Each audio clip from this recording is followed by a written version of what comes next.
Hello guys, कसे आहात सगळे. स्वागत आहे तिरुमाला पार्ट 10 मध्ये. आणि इथे आम्ही आलो आहोत पद्मावती टेम्पल, म्हणजे विष्णू देवाची वाईफ त्यांचं मंदिर आहे. पद्मावती ते टेम्पल ज्योतिषी बडबड चालू मी आहे. तुम्हाला दाखवते, एक काय मिनिट बोलते.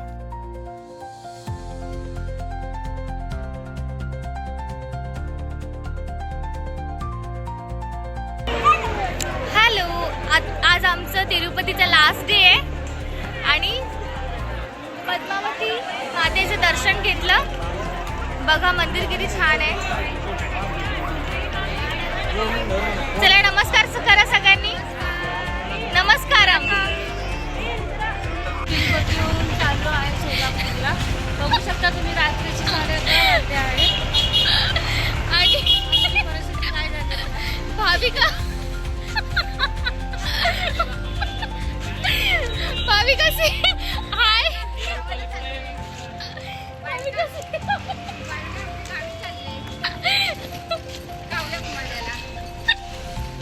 माझ्या आईचं थँक्यू काय फॉर वॉचिंग गाईज. हे तर हसण्याचं चालू राहणार आहे. अजून मजेदार व्हिडिओ बघण्यासाठी सबस्क्राईब माय चॅनल. बाय. भेटू नेक्स्ट पार्टमध्ये.